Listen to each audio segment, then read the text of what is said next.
Shalom bien-aimés, nous allons poursuivre notre enseignement que nous avons commencé, courir pour gagner. Avec vous, nous avons appris courir dans notre première partie, courir pour gagner. Vous êtes appelés à courir pour gagner. Notre verset de base était 1 Corinthiens 9. Nous avons lu à partir du verset 24 jusqu'au verset 27 dans deux versions, la version Louis II et la version Semeur. Dans ces modules, nous voulons continuer et notre texte de base, c'est Galates 5, le verset 7. Lisons. Galates 5, le verset 7. Vous courriez bien, qui vous a arrêté pour vous empêcher d'obéir à la vérité. Le terme qui est employé courir en grec a deux significations. Premièrement, c'est très chaud. Très chaud veut dire se répandre, veut dire courir, veut dire à courir. Lorsque nous parlons de se répandre, cela veut dire que nous voulons influencer. Vous êtes appelés à influencer. Vous êtes nés pour influencer. Les termes qui convenaient que Dieu a utilisés au début de la création, c'est dominer. La domination dont parle Dieu signifie uniquement l'influence que vous devez avoir sur les autres, l'emprise positive que vous devez avoir sur les autres. Vous êtes appelés, vous êtes destinés à avoir une emprise sur les autres. Non pas une emprise négative pour conduire les gens vers le mal, ou bien abrutir les gens, ou bien les amoindrir. Non, nous parlons d'une influence positive. Vous êtes appelés à influencer. Paul est en train de dire à Galates ici, dit, mais je ne vois pas votre influence. Comment votre influence ne se sent plus? Vous deviez être de ceux qui devaient influencer. Maintenant, vous êtes vous-même influencés. Qu'est-ce qui se passe? Bien-aimés dans le Seigneur, nous sommes appelés, nous avons été créés. Dans notre ADN, il y a les germes, il y a la sémence de l'influence. Nous sommes nés pour influencer les autres positivement.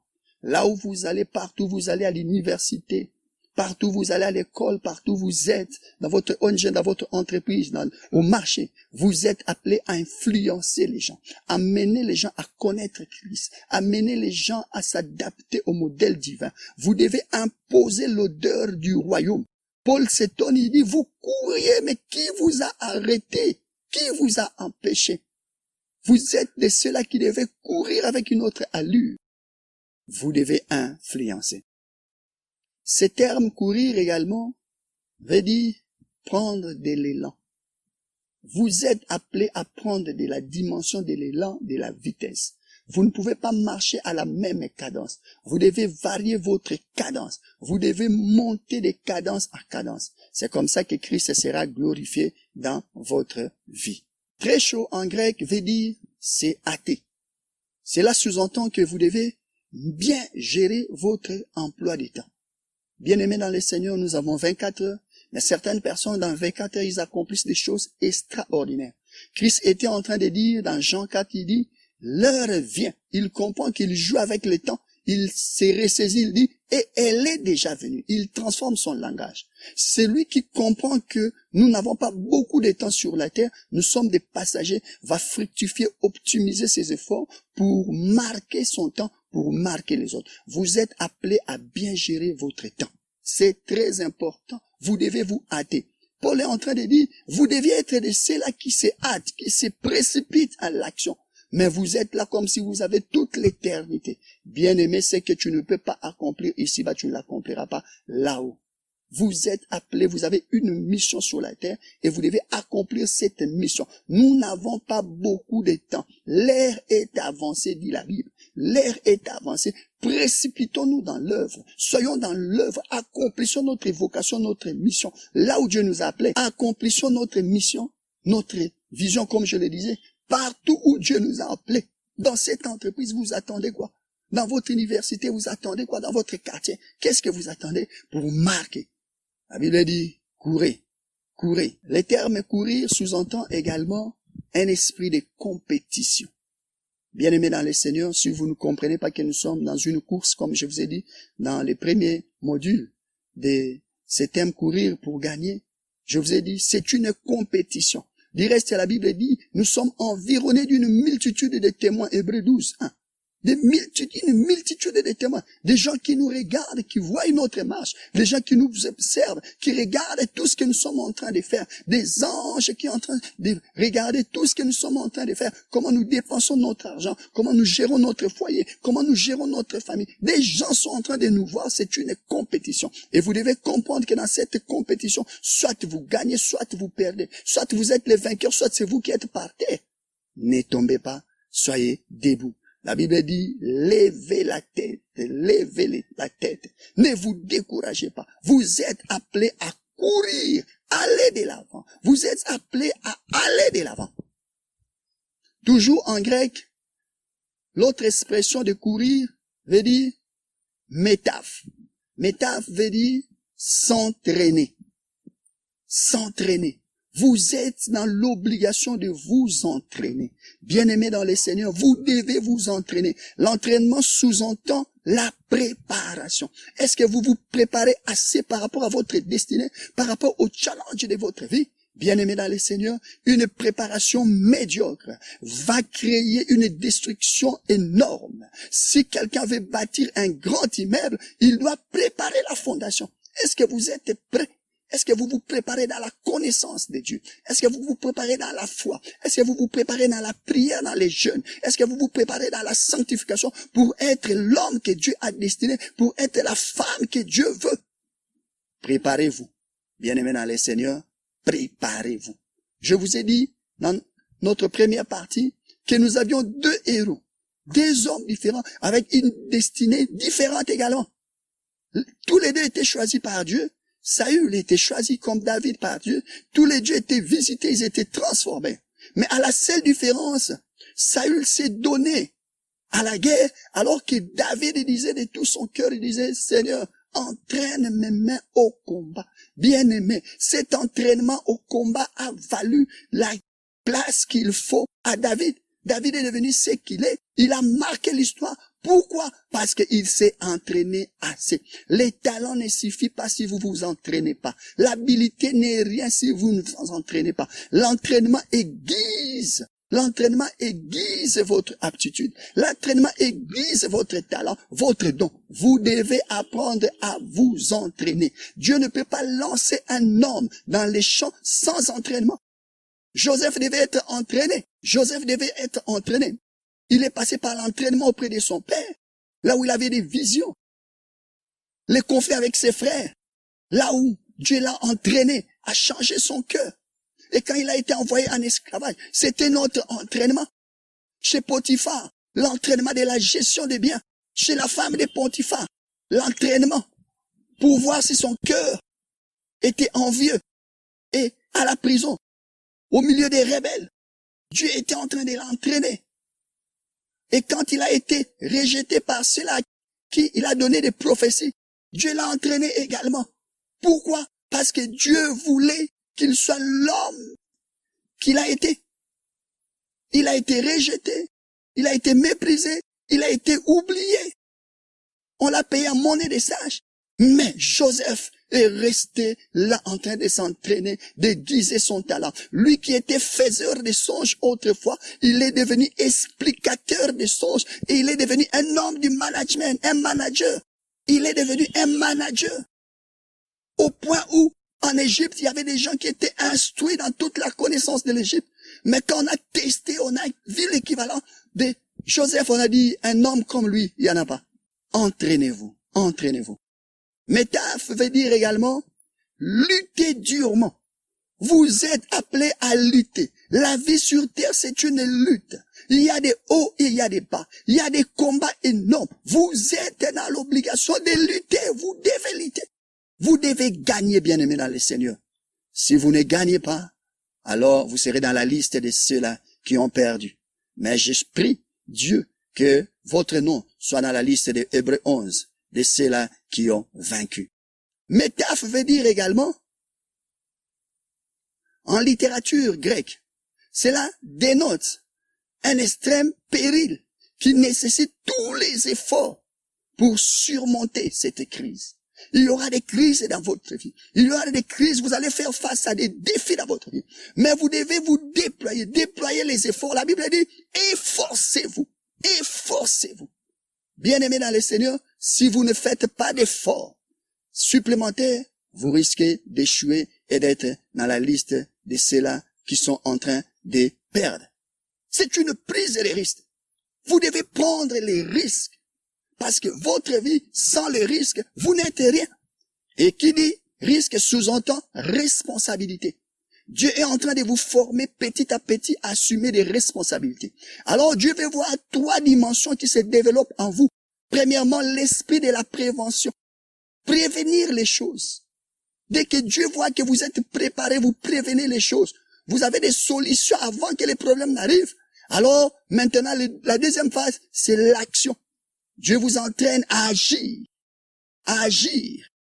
Et la troisième dimension, c'est la réaction. Comment vous surmontez, comment vous répondez aux défis, aux choses que vous ne maîtrisez pas. Très important. Très important. Courir veut dire également progresser. Bien-aimés, vous devez progresser jour après jour. Nous allons lire 2 textes importants pour amplifier ce que je suis en train de dire. 1 Thessaloniciens 4, le verset 1. 2 Thessaloniciens 1, le verset 3. 1 Thessaloniciens 4, le verset 1. Au reste, frères, puisque vous avez appris de nous comment vous devez vous conduire et plaire à Dieu, et que c'est là ce que vous faites, nous vous prions et nous vous conjurons au nom du Seigneur Jésus de marcher à cet égard des progrès en progrès. 2 Thessaloniciens 1, le verset 3.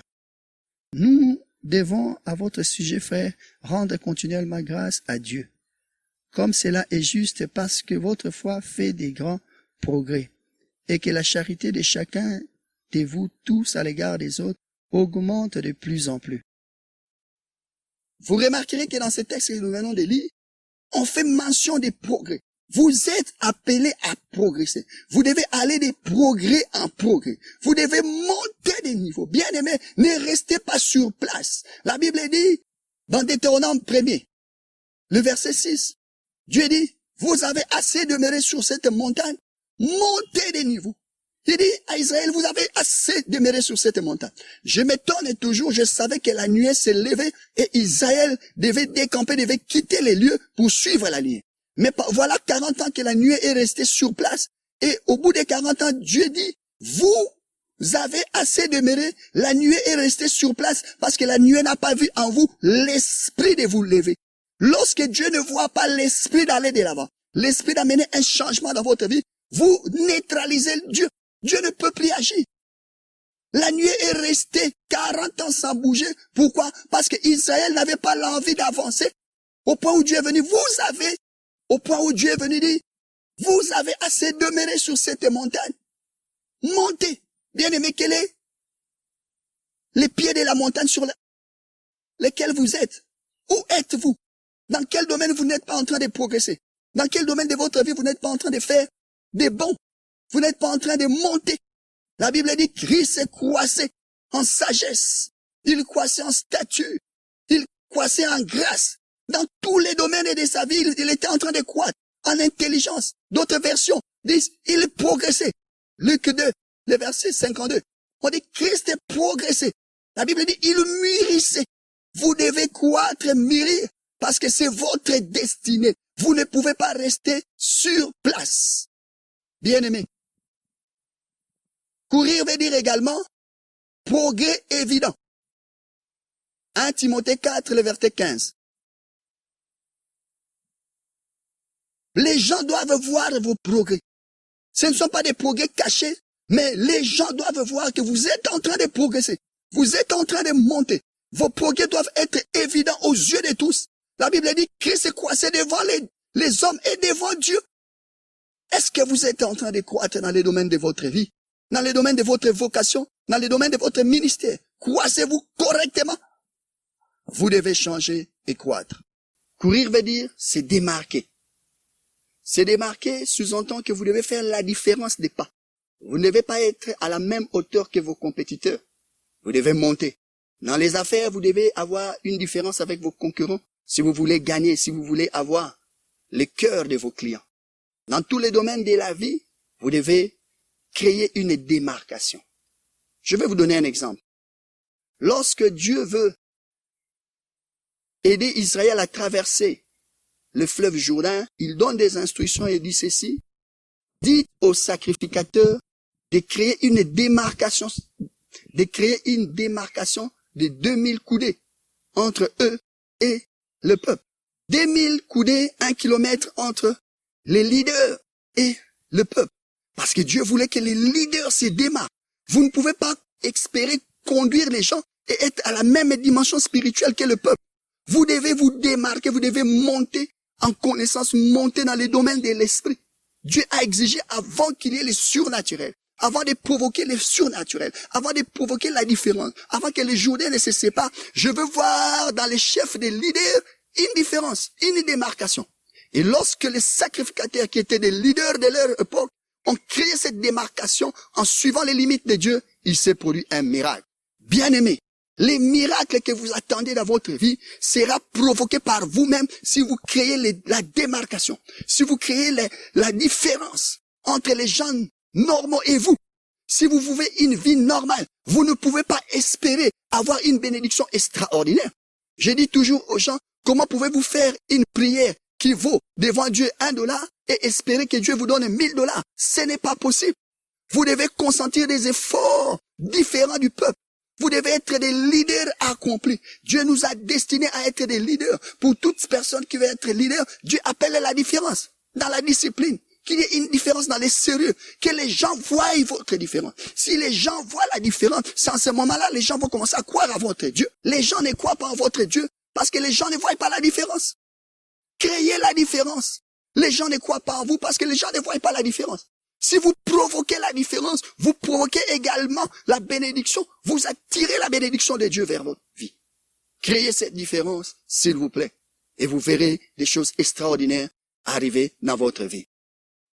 Courir signifie enfin monter en puissance. Monter en puissance. 1 Thessaloniciens 4, le verset 1. Nous lirons cette fois-ci la version Semeur. 1 Thessaloniciens 4, le verset 1, version Semeur. Enfin, frères, vous avez appris de nous comment vous deviez vous conduire pour plaire à Dieu, et vous vous conduisez déjà ainsi. Mais nous vous le demandons et nous vous y invitons à cause de votre union avec le Seigneur Jésus. Faites toujours plus de progrès dans ces domaines. 2 Thessaloniciens 1, le verset 3, version Semeur. Nous devons toujours remercier Dieu à votre sujet, frères. Il est juste que nous le fassions. En effet, votre foi fait des magnifiques progrès et en chacun de vous, l'amour que vous vous portez les uns aux autres ne cesse d'augmenter. 2 Thessaloniciens 1, le verset 3, nous allons lire la version Semeur. Ici, il est mention de faire plus de progrès. Vous remarquez que l'apôtre est en train de dire, faites plus de progrès. L'apôtre Paul est en train de dire que dans votre amour, je veux voir des progrès. On sait qu'il y a des progrès. Vous montez.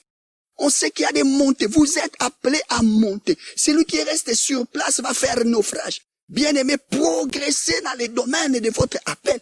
Dieu vous a appelé à quoi? Progresser. Les gens doivent voir vos progrès.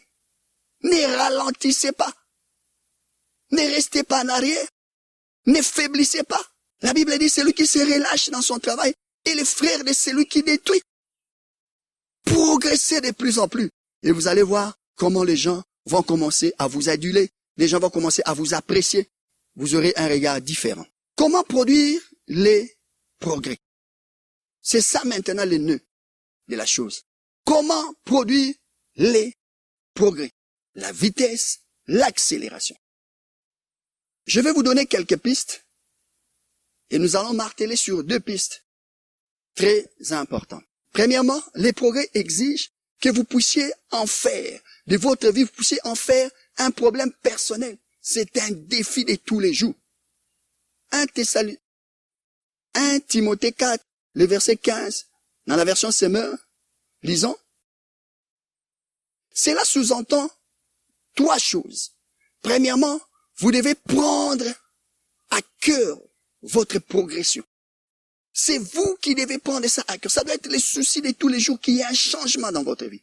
Si vous vous contentez de la médiocrité, alors vous allez vivre toute votre vie dans la médiocrité. Mais si vous commencez à bannir la médiocrité, si la médiocrité vous gêne, si votre condition sociale, votre condition de vie vous gêne, en ce moment-là commence le cycle de votre succès et de votre élévation. Choisissez de prendre cela à cœur. Deuxième chose, toujours dans les défis personnels, c'est que vous devez vous consacrer à ces choses. Vous devez avoir un focus par rapport à ces choses. Jusqu'à ce que ma situation change. Je ne bougerai pas. Jacob disait, je ne te lâcherai pas jusqu'à ce que tu me bénis. Je ne changerai, on ne va pas changer parce que tu dois me bénir. Et Dieu aime avoir en face de lui des gens têtus, des gens qui veulent un changement à tout prix. N'attendez pas que les changements viennent de soi. Vous devez provoquer les changements. Si vous attendez que les choses changent ne changeront pas dans votre vie. C'est vous qui êtes appelés à provoquer les changements. Troisième chose, toujours dans les défis personnels, vous devez comprendre qu'il y a les regards des autres. La Bible dit, nous sommes environnés d'une multitude de témoins. Les gens vous observent. Les gens vous observent. Et leur façon de vous regarder dépendra du fait que vous ayez réussi ou vous ayez échoué. C'est pourquoi je vous en conjure, réussissez dans le domaine de votre vie. Réussissez votre affaire, réussissez votre mariage, réussissez votre ministère. Comment produire les progrès? Nous avons défini d'abord les défis personnels. La deuxième chose, c'est que vous devez vous donner au maximum. Vous devez vous donner au maximum. J'appelle cela mouiller les maillots. Vous devez mouiller les maillots. 2 Timothée 2, le verset 15, dans la version Semeur, lisons ce que la Bible dit. Ici, vous remarquerez que l'apôtre est en train de dire à Timothée, efforce-toi. Bien-aimé, personne ne viendra vous aider dans votre vie, dans les combats de votre destinée, si vous ne fournissez pas des efforts. Vous devez fournir un maximum d'efforts. La Bible le martèle en disant, celui qui tombe 7 fois, il se relève, personne ne vient l'aider. Vous devez fournir l'effort pour vous relever. Vous devez fournir l'effort pour surmonter la honte, pour surmonter l'ignominie, pour surmonter le découragement. Vous devez fournir les efforts. Et Paul est en train de dire à Timothée, comme un ouvrier qui a fait ses preuves. Je suis venu dire à une personne, ce qui vous arrive, c'est une preuve. Dieu veut voir que vous ayez eu les qualités qu'il faut pour qu'il vous donne la bénédiction dont vous avez besoin. Deuxième dimension de notre message, c'est que nous avons dit, après courir, il y a remporter. Vous ne courez pas pour courir, mais vous courez pour gagner, pour remporter. Lisons 1 Corinthiens 9, le verset 24.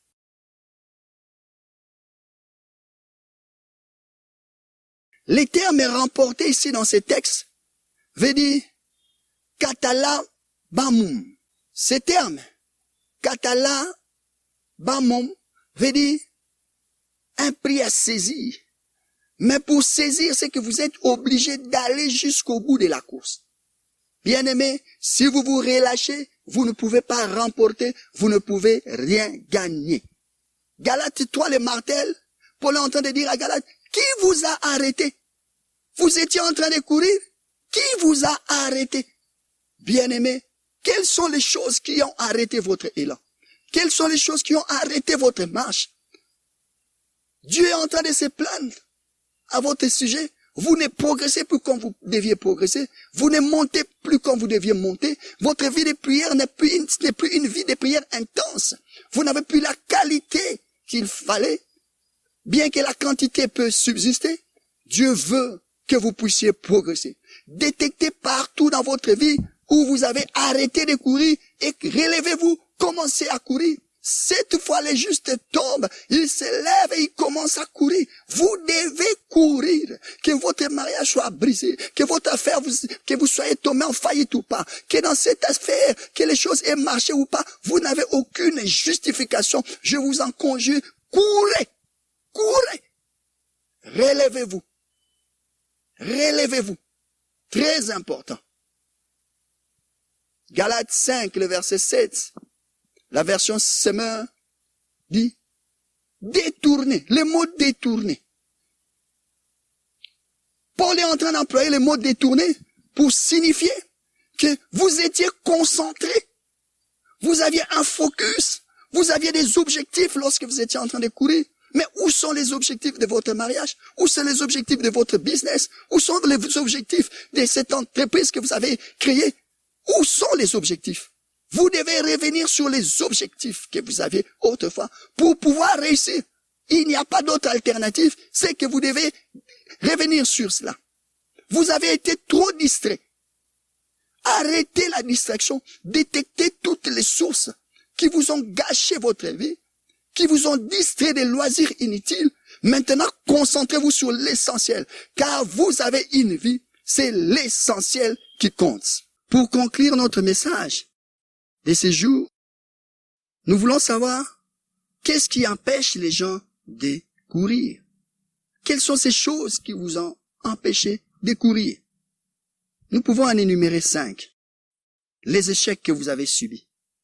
Lorsqu'une personne subit les échecs, des fois, il reste sur son échec et il ne se relève pas. Mais je martèle, cette fois le juste tombe. Pourquoi il est tombé, nous ne savons. On nous a donné aucune justification, mais il doit se relever. Relevez-vous, s'il vous plaît. Deuxième chose, les préjugés à qui vous réussissez. Vous ne croyez pas en vous-même. Vous vous sentez incapable, insignifiant. Les gens vous disent que vous n'êtes pas capable. Non, croyez que vous êtes capable et vous pouvez vous relever. Du reste, la Bible dit, avec Christ, avec Dieu, nous écraserons nos ennemis. Avec Dieu. Du reste, la Bible dit, avec Dieu, nous ferons des exploits. Et Dieu se chargera d'écraser nos ennemis. Lorsque vous faites des exploits, Dieu se met également en mouvement contre vos ennemis. Troisième chose, les manques de volonté. Certaines personnes ont échoué, ils ont arrêté de courir à cause du manque, juste à cause du manque de volonté. Relevez-vous, relevez votre volonté. Sans la volonté, vous ne pouvez rien accomplir ici-bas. Quatrième chose qui justifie pourquoi les gens ne courent plus, ce sont les fréquentations. Vous avez commencé à fréquenter des gens qui vous ont arrêté, qui vous ont découragé, qui ne vous ont pas motivé. Soyez entourés des gens qui vous motivent à l'action. Moi, j'aime m'entourer des gens qui me dépassent dans les domaines où je veux réussir. J'aime côtoyer des gens que j'adule. Pourquoi? Parce qu'en les voyant, je suis motivé à aller de l'avant. Mais lorsque vous êtes seulement entouré des gens médiocres, des gens pauvres, des gens bas, des gens qui ne réfléchissent qu'autour de la nourriture, vous allez tomber et vous n'allez pas avancer. Cinquième chose, ce sont des alliances. Les alliances inutiles. Il y a certaines alliances des mariages qui ont découragé. Vous étiez fort quand vous étiez seul. Mais depuis que vous êtes à deux, les choses ne marchent plus. Parlez-en et relevez-vous ensemble et commencez à courir. La Bible dit, sortez du milieu d'eux. J'aimerais dire à une personne, sors du milieu de ceux-là qui ne courent pas. J'aimerais dire à une personne, sors du milieu de ceux-là qui n'avancent plus. Vous êtes appelés à courir. Pour vous qui voulez nous soutenir, prière de nous contacter aux coordonnées qui s'affichent. Je vais prier pour une personne. Tendre Père, je te bénis parce que tu permets que ces messages soient auditionnés, écoutés. Je prie que la personne qui est devant moi, qui nous écoute, soit transformée, soit relevée. Ceux qui sont tombés se relèvent maintenant. Ma prière, tendre Père, par l'Esprit Saint, que tu puisses toucher ceux-là qui sont fatigués. Comme il est écrit dans Ésaïe 40. Tendre Père, relève mon frère, relève ma sœur. Ceux-là qui ont chuté, Père, puisses-tu les relever, leur donner une seconde chance. Maintenant, je déclare dans leur vie la montée, la course. De la même manière que Élie n'a pas pu monter la montagne, il a dû être aidé par son serviteur. Mais lorsqu'il est descendu, toi, tu as oublié ses échecs. Tu lui as donné de la vitesse et il a couru devant le roi Akab, lui qui était en chariot, avec 6 chevaux. Mais Élie a couru 28 kilomètres jusqu'à Jisraël. Il a dévancé. Pourquoi? Parce que tu as renouvelé. Oh, je déclare, Ésaïe 40, je déclare cette prophétie dans leur vie, que Dieu accomplisse cela dans votre vie. Dites avec moi 3 fois, Amen, Amen, Amen.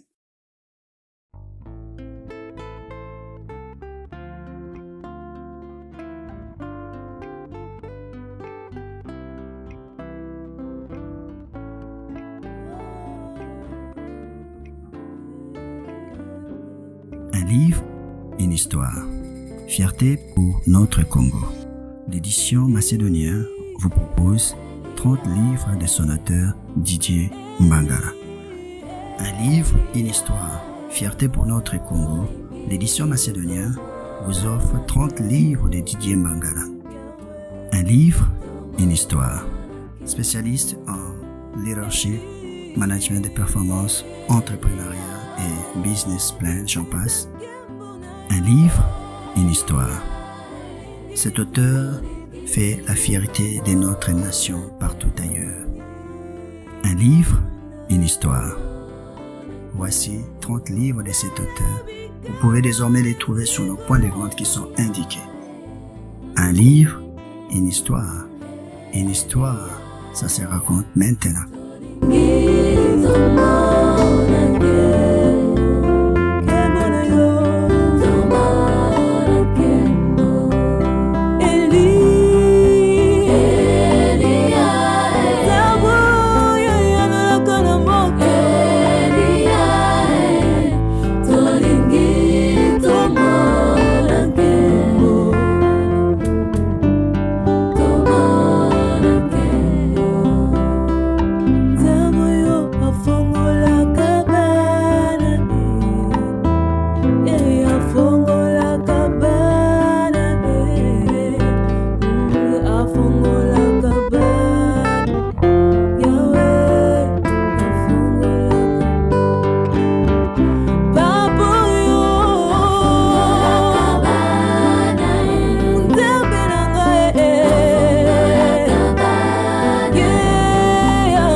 Loboko na yo.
na kombo nyonso ya tata na ekulusu Yesu abelelaki kaka kombo moko Eli Eli